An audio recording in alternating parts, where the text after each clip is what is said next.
할렐루야. 오늘 이 특세에 나오신 여러분들 주님의 이름으로 축복합니다. 오늘은 7월 12일 금요일 아침입니다.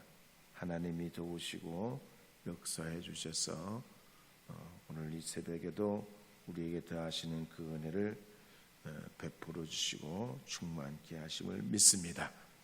우리 할 수 있다 하신 님 한번 불러보겠습니다. 할 수 있다 하신 님. 할 수 있다 하신 이는 나의 능력 주 하나님 의심 말라 하시고 물결 위로 오라 하시네. 할 수 있다 하신 주, 할 수 있다 하신 주, 믿음만이 능력이라 하시네. 믿음만이 능력이라 하시네. 아멘. 솔로몬은 우리 인생이 봄, 여름, 가을, 겨울이 있어서 절대로 앞으로는 가지 뒤로는 되돌아가기 어렵단 말이에요. 그렇지만 하나님께서 우리에게 주신 이 인생 생애 주기를 통해서 날 때가 있고 죽을 때가 있는데, 이 날 때나 죽을 때의 공통점은 뭐냐면 선택할 수 없단 말이에요. 이 세상에 우리가 올 때도 그렇지만 갈 때도 우리가 선택해서 어느 날 스스로 그렇게 할 수 없는 것이 우리의 생명이요 우리의 삶입니다. 그래서 매사에 하나님의 뜻이 있는 줄 믿고 우리가 인생 시기마다 어려울 때, 힘들 때마다 하나님의 섭리를 믿어야 돼요. 올 때도 하나님이 보내셔서 왔지만 갈 때도 하나님이 부르셔야 가는 줄 믿는 우리 인생이기 때문에 이 모든 우리의 인생 전체가 하나님의 섭리에 있고 주님의 뜻 가운데 있는 줄 믿고 이해할 때 여러분의 삶이 승리하는 인생이 되게 될 줄로 믿습니다. 이스라엘이 나라가 멸망할 시기, 예레미야 선지자가 백성들에게 하나님의 말씀을 증거합니다. 만군의 여호와에 대해서 그렇게 선포하고 주님께로 돌아오라고 하나님의 말씀을 증거하지만 이스라엘 백성들이 기가 막히고 눈이 멀어져 가지고 하나님의 말씀을 듣지도 보지도 알지도 깨닫지도 못합니다. 결국은 이 나라가 망해가지고 포로로 잡혀가고 나라가 무너져서 이스라엘이 수천 년 동안 나라 없는 백성이 됐는데, 하나님 그런 가운데도 어떡합니까? 이 포로로 붙들려 갔던 이 백성들이 70년 만에 다시 돌아오게 하셔서 그들의 고통을 풀어주시고 주님께 돌아오는 민족과 나라와 개인의 미래에 대해서 이 이스라엘 포로기를 통해서 역사해 주시고 또 회복시켜 주신 것을 볼 수 있습니다. 그래서 우리가 우리 삶에도 그래요. 우리가 살아보면 인생의 굴곡이 항상 있습니다. 그래서 때로는 슬픔도 당하고 가족의 이별이 생기기도 하고 사별을 하기도 하고 또 그러고 질병에 노출돼서 어려움을 겪기도 하고 환난 질고가 우리에게 끊어지지 않고 인생에 내내도록 우리 삶에 도전하지만 하나님께서 함께 하심을 믿고 찬송하고 기도하면 하나님의 섭리와 뜻이 여러분의 삶을 이끌어가는 더 거대한 능력이요 하나님의 그 능력 중에 우리를 붙들어 인도해 주신다는 사실을 깨닫게 하여 주셔서 평안을 허락하여 주시고 또 우리의 심령을 치유해 주시고 육신도 우리를 붙들어 주시고 이 땅 위에 두시는 동안 하나님의 큰 은혜와 영광을 나타내게 하여 주실 줄 믿습니다. 우리나라 제약회사 중에 1등 가는 회사 중에 하나인 셀트리온이 그렇습니다. 셀트리온의 서정진 회장의 이야기도 보면 그래요. 이분이 2000년도 초반에 45살 나이로 자본금 5천만 원으로 창업을 합니다. 2000년 초반에 5천만 원, 뭐 적은 돈이라면 적은 돈이고 큰 돈이면 큰 돈이지만 그렇다고 대단한 돈은 아니었단 말이에요. 근데 이분이 그렇게 사업을 시작해서 에이즈 백신을 그걸 미국에서 이렇게 조인을 해가지고 한국에다가 인천 지역, 송도 지역에 거기다가 이걸 이제 회사를 설립하고 시작하게 됐는데 나중에 끄트머리에 가서 이게 다 없던 걸로 돼가지고 수백억을 투자했는데 이게 전부 부도나게 생겼어요. 믿고 했는데 그 계약 자체가 없는 걸로 돼버려서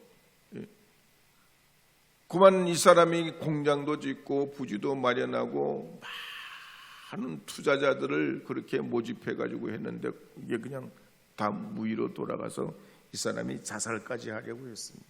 근데 그 순간 하나님께서 예측할 수 없는 길을 열어주셔가지고 그게 말이죠, 바이오 산업으로 바뀌었어요. 에이즈 백신을 개발하려고 했다가 바이오 산업 쪽으로 방향을 틀면서 대박이 난 거예요. 특히 코로나 위기 때 엄청난 수익을 올리게. 그래서 지금 우리나라 두 번째 부자가 돼가지고 이 사람 자산이 10조입니다. 10조. 상관없으니까 아멘 안 해도 돼요. 하여튼 다윗도 그랬지 않습니까? 13년 동안 사울에게 쫓겨다니고 인생의 겨울을 맞이하게 될 때 내일을 생각하기 어려웠단 말이에요. 가도 끝이 없고 미래가 없었어요. 그러니까 다윗도 죽으려고 그랬고 미쳐서 그냥 완전히 사람이 그냥 인생을 다 버리고 모든 걸 포기해 버리려고 했던 때도 있습니다. 그런데 하나님께서 그걸 회복하시니까 말이에요. 이스라엘 왕도 되게 하여 주시고 예루살렘을 잃어버렸던 법궤도 돌아올 수 있는 은혜도 주시고 인생의 겨울을 끝내게 됐단 말이에요. 그래서 시편 27편 1절에 보면 이렇게 기록하는 말씀이 있습니다. 함께 읽어보겠습니다. 여호와는 나의 빛이요 나의 구원이시니 내가 누구를 두려워하리요. 여호와는 내 생명의 능력이시니 내가 누구를 무서워하리요. 하나님이 나의 구원이니 세상에 무서운 게 뭐가 있냐면 하나님이 내 능력이 되시니 누가 나를 두렵게 하겠냔 말이에요. 하나님이 우리를 지켜주시는 줄 여러분 믿으시기 바랍니다. 보호해 주시는 줄 믿으시기 바랍니다. 주님이 나의 산성이요 요새요 방패이신 줄 믿으시고 오늘도 나오신 여러분에게 응답되게 하시어서 이 나라의 기둥되고 이 나라의 미래가 되는 우리 자녀 후손들 하나님께서 복을 열어주시고 저들에게 지혜를 주시고 명철을 주시고 은혜를 주셔서 여러분의 가정 가문을 살리시고 지금 어려운 이 나라의 여러 미래의 문제도 있지만 우리가 하나님 앞에 제대로 서기만 하면 물질주의로 따라가지 아니하고 향락주의에 빠지지 아니하고 살아계신 하나님 믿고 주님 앞에 우리가 진리로 바로 서기로 결단만 하게 된다면 얼마든지 이 나라도 주님께서 일으켜 세워주셔서 이전에 없던 영화와 축복과 영광을 누리게 하여 주실 줄로 믿습니다. 하나님이 이를 이루실 줄로 믿고 주님 앞에 오늘도 부르짖어 기도하며 믿음으로 나가시는 여러분 되시기를 바랍니다. 우리 찬송가 250장 한번 불러보겠습니다. 250장 구주의 십자가 보혈로 250장 불러보겠습니다.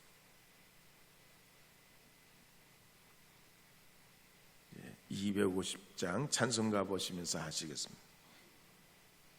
구주의 십자가 보혈. 구주의 십자가 보혈로 죄 씻음 받기를 원하네. 내 죄를 씻으신 주 이름 찬송합시다. 찬송합시다.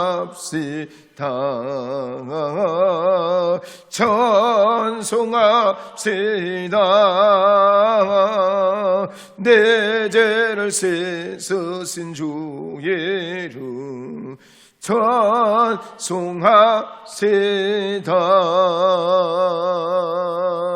할렐루야. 주님이 반드시 승리하게 하실 줄 믿기에 우리가 찬송하고 기도하고 하나님 앞에 우리 자신을 의뢰해서 믿음으로 나갈 때 하나님 반드시 역사해 주심을 성경과 믿음의 선진들이 증거하고 있습니다. 그런 의미에서 오늘 전도서 본문으로 삼고 있는 7장 11절에서 14절 말씀 다시 한번 읽어보도록 하겠습니다. 다시 한번 읽겠습니다.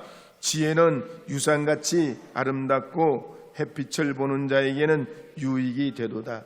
지혜의 그늘 아래에 있음은 돈의 그늘 아래에 있음과 같으나 지혜에 관한 지식이 더 유익함은 지혜가 그 지혜 있는 자를 살리기 때문이니라. 하나님께서 행하시는 일을 보라. 하나님께서 굽게 하신 것을 누가 능히 곱게 하겠느냐. 형통한 날에는 기뻐하고 공고한 날에는 되돌아 보아라.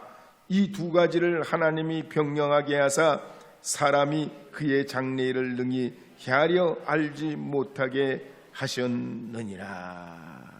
아멘.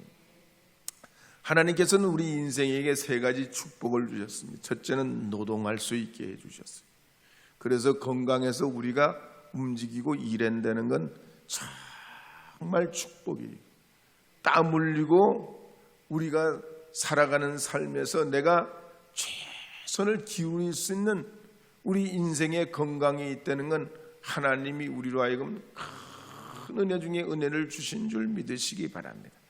두 번째는 우리가 말이잖아요. 두 번째로 강아지가 말이죠. 우리가 맨날 산책을 시켜요. 근데 이놈이 고맙다는 말 한 번도 안 해. 무슨 뭐 사료를 주고 뭐 좋은 거 있다고 말이지 챙겨주고 말이지 때가 되면 뭐 물도 주고 베리벨 걸 우리가 다 섬기고 봉사해도 아이고 주인님 고맙습니다. 이런 말을 한 번도 안 해. 한 번도 들어본 적이 없어. 뒤에 저기 박순애 장로님 강아지는 똑똑하니까 아이 고맙습니다 그러나 몰라. 근데 우리 강아지는 이게 약간 바보 등신이라 고맙습니다 말을 그럼 못해. 근데 사람은 말이죠. 사람은 하나님 우리에게 말할 수 있는 은혜를 주셨단 말이에요. 근데 이 말이 양날의 칼과 같잖아요. 이 말이 말이죠. 유순하게 되면 수많은 사람들을 살리고 위로하고 그 사람들에게 힘과 비전과 소망을 줘요. 그런데 이 말이 말이죠. 칼날처럼 예리하면 상처를 주고 아픔을 주고 고통을 주고 눈물과 괴로움과 인생 관계, 사람 관계에서 이게 말이죠. 깨지고 문제가 되게 돼요. 네. 여러분들께서는 하나님 주신 이 말씀으로 특히 우리가 성령의 방언도 받고 말이죠. 예언의 은사도 행하고 하나님이 우리의 감화를 시켜주셔서 우리 말이 변하고 우리 삶이 변화되는 하나님의 축복이 있는 이런 믿음의 공동체, 교회를 허락해 주셨으니 얼마나 감사해요. 얼마나 은혜요. 더군다나 이 말 중에 말인 하나님의 말씀이 있잖아요. 이 말씀을 우리가 진리의 텍스트로 삼고 하나님의 말씀을 가까이 할 때 우리의 말이지 이상하고 상처 있게 하는 말, 우리가 다른 사람들에게 해를 입히는 말, 우리 자신에게 도움이 안 되는 이 말을 주님께서 주의 진리로 쳐서 바르게 세워주셔서 여러분의 말씀하시는 말씀이 말씀한 대로 열매 맺고 선포한 대로 응답받고 기도하시는 대로 하나님의 역사가 나타나는 그런 복이 있기를 주님의 이름으로 축복합니다. 세 번째는 우리에게 하나님께서 기업과 유산을 주셨어요. 첫째는 노동할 수 있게, 두 번째는 말의 권세를 주시고, 세 번째는 우리에게 기업을 주셨다. 유산을 주셨다. 크게는 이 땅 위에 물론 유산도 있지만 저 하늘나라 영원한 주님께서 우리에게 주신 믿음의 유산을 주셨단 말이죠. 석유왕 록펠러가 부자로 살다 죽었습니다. 그러니까 그 재물을 담당하는 사람에게 어떤 사람이 물었어요. 그 록펠러가 죽었는데 재산을 어떻게 하고 돌아가셨습니까? 그랬더니 이 재무 맡은 담당자가 하는 얘기, 하나도 남김없이 다 물려주고 떠났습니다. 하나도 남김없이. 그러니까 부와 재물은 절대로 단 하나도 가져갈 수가 없어요. 그래서 전도서 5장 13절에 보면 이런 말씀이 나옵니다. 함께 읽어보겠습니다. 그가 모태에서 벌거벗고 나왔은즉 그가 나온 대로 돌아가고 수고하여 얻은 것을 아무것도 자기 손에 가지고 가지 못하리니. 사람은 빈손 들고 왔다 빈손 들고 가는 인생이라는 거예요. 그래서 이 세상에 태어나는 사람은 누구나 세 가지 공통점이 있어요. 다 죽어요. 다 죄송하지만 돌아가셔. 언젠가는 오늘날 다 돌아가시게 됐어요. 내일이 될지 한 달 후가 될지 1년 후가 될지 뭐 10년 후가 될지 모르지만 다 우린 때가 되면 죽습니다. 두 번째는 내가 살 날이 얼마 남았는지 몰라. 정확하게 언제쯤 뭐 짐작은 갈 수 있지만 하나님이 부르셔야 가는 거지, 우리가 내가 몇 날이 남았다 몇 년이 남았다 이걸 예측할 수 있는 사람이 없어요. 세 번째는 죽을 때는 또 그러고 아무것도 가지고 가지를 못해. 단 하나도 가지를 못해. 그런데 말이죠, 두산그룹이나 LG나 BYC 같은데, 한미약품, CJ, 롯데, 한국타이어, 효성그룹, 동아약품, 몽고식품, 이런 그 재벌들이 뭐라는 줄 알았어요? 상속 문제로 법정 분쟁하고 뭐 하여튼 내부적으로 외부적으로 떠들썩하게 말이죠, 서로 말이죠 형제들끼리 야단. 우리나라만 그러냐? 우리나라만 그런 게 아니에요. 이건 뭐 사람이 있는 데는 다 똑같아요. 세계적인 명품인 이탈리아의 자동차에서는 피아트라는 회사가 있어요. 이 피아트 회사의 아넬리 가문이 주인인데, 이 아넬리 가문의 주인인 그 어머니가 아들을 소송을 걸었어요. 남의 아들이 아니요, 친어머니요. 친어머니가 친자식 자기 새끼한테 법정 소송을 걸었어. 뭐냐면 유산이 나한테 넘어오는 게 너무 적다 이거야. 유산 이것도 조단인데도 말이죠, 그것도 적디야. 하여튼 그래가지고 자기 아들 소송을 걸어가지고 소송 중이에요. 여러분, 물질은 절대 만족이 없습니다. 물질이라는 건 절대 만족이 없어요. 천억, 많이 몇 조, 수십 조, 수백 조가 있어도 물질이라는 건 절대 만족이 없어요. 그렇기 때문에 우리 삶에 주신 하나님의 은혜를 우리가 짧은 인생 속에서 이 솔로몬이 가르친 게 뭡니까? 우리가 세상에 벌거벗고 나와서 갈 때도 벌거벗고 돌아갈 때 맨손으로 아무것도 없고 가지고 갈 수 없으니 그것으로 하나님 앞에 우리의 삶에 만족하면서 믿음의 삶을 이루어가면서 삶의 균형을 이루어가라는 겁니다. 인생의 겨울이 오기 전에, 또 인생의 마지막이 오기 전에 우리 인생의 모든 삶을 잘 영적으로, 정신적으로, 육체적으로 균형을 맺혀서 잘 말씀 가운데 하나님 앞에 살아가고 이루어가게 되면 그것이 우리의 가장 소중하고 복된 것이라는 겁니다. 여러분도 그러시겠지만 전 새벽 기도 때 사실은 좀 일찍 나와가지고 조용하게 기도하는 게 그게 그렇게 좋아요. 여러분도 그러시죠? 좀 일찍 오시는 분들은 그러실 거예요. 조용하게 하나님 앞에 묵상하고 그냥 오직 주님을 구하는, 그게 너무너무 행복해. 너무 은혜요. 너무 감사해요.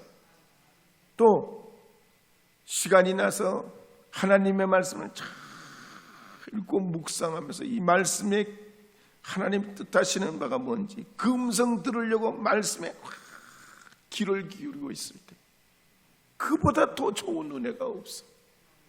그보다 더 귀한 축복이 없어. 여러분, 그러므로 여러분의 삶에도 하나님 앞에 건강하실 적에 앞으로 내가 어떻게 할 거다, 내 인생의 마무리를 어떻게 할 것이다 잘 정리를 하시고 유언장도 써놓으실 수 있으면 써놓으시고 또 하나님이 기뻐하시는 방법과 삶이 무엇인지 기도하면서 주님, 저에게 주신 영적, 물적, 나의 인생에 허락하신 하나님의 귀한 이 유산을 우리 자녀 후손들에게 잘 물려주고 열매 맺기를 원합니다. 하나님, 저를 통해 수많은 열매를 맺게 하여 주시옵소서. 저를 들어서 주시고 내 인생의 마지막 부르실 날 할렐루야 아멘 하며 주님의 품에 들어가는 주의 자녀가 되게 하여 주시옵소서. 그렇게 믿음으로 주 앞에 구하시면서 여러분의 한날 하루하루를 소중히 여기십시오. 어제도 말씀드린 것 같이 이 특별 새벽 기도가 끝나기 전에 여러분 자녀들에게 사랑한다고 꼭 얘기도 하시고 안아도 주시고 또 음식도 같이 잡수시고 하나님 앞에 주님이 우리에게 주신 분복과 은혜를 기억하고 주 앞에 만족과 감사로 살아가시는 여러분 되시기를 주님의 이름으로 축복합니다.